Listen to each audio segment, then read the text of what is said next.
visited the Canyon Crest area, and we also visited the Franklin Elementary area. And we noticed a lot of similarities between the two environments, which is important to teaching because you have to find a common ground, a common type of literacy between the communities so that you can really help all your students, because they will be coming from different backgrounds and you'll have to bring those together and find a way to teach them in the classroom. One thing that I noticed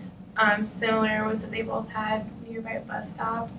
which could help, especially in the more diverse community at Franklin, like helping kids get to the schools, and they have to understand like the bus schedule. And it's important if you had kids from each community coming into one school, they would both understand how the bus stops work and they would both have that same type of literacy. Yeah, and kind of along the same lines about the signs that were around the schools and the community, we noticed that right around the schools in both places there were a lot of the types of safety signs that you might see, like crosswalks for the students or the school zones around the school, or just those types of signs where they would know where it was safe for them and where it wasn't safe for them. And that's something that's really important for students as they're walking around the school or leaving and coming to and from, that they're aware of where they should and shouldn't be in order to stay safe.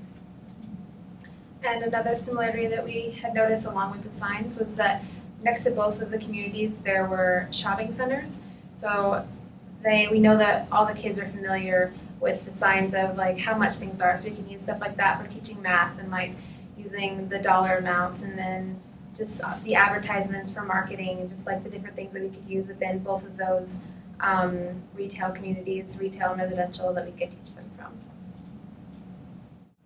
Although we did notice a lot of similarities between the two communities, we also noted a fair amount of differences between the two.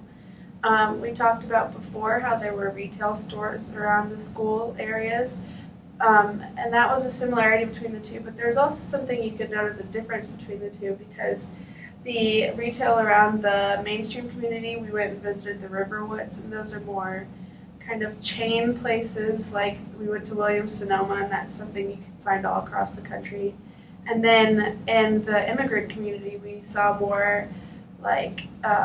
restaurants that were locally owned or small businesses. We noticed a place that was both laundry and tanning in the same building. So just a lot of more practical, useful things, and not necessarily where you would spend your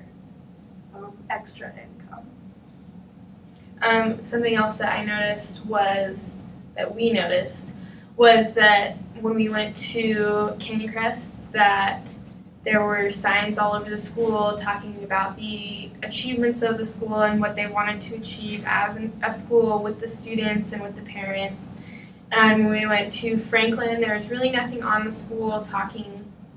at all about the school. The only sign we saw was a no smoking sign. And so I think that made a big difference, talking about the education and whether or not parents are going to want kids to go to that school or not. Along those lines with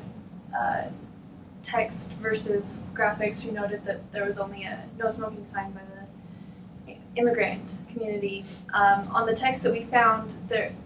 mainstream communities usually had texts, and they were in more formal language. Like we noted, there was one that was equestrian, like courtesy equestrian trail, and people in the immigrant community were more exposed to text with graphics, like there were flags and symbols and such, and there were also multiple languages on those texts instead of just English, which was dominant in the mainstream community.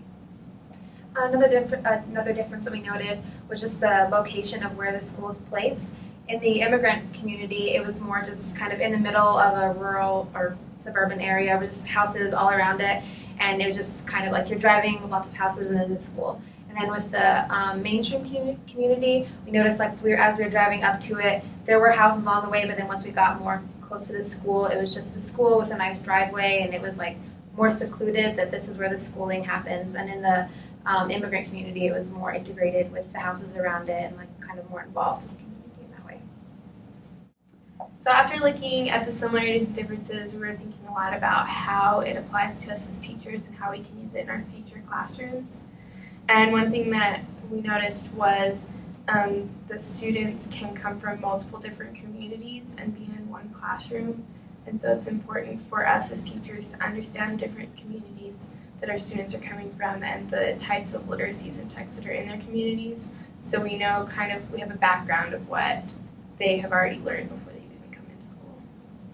And then we were kind of thinking about things that we've learned in our TEL classes and multicultural ed about culturally relevant pedagogy and making meaning for our students. I think that it's important that we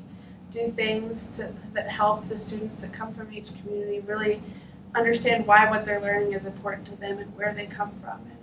And you can actually have students teach about things that they know, about things that are important to them from their community, and help them make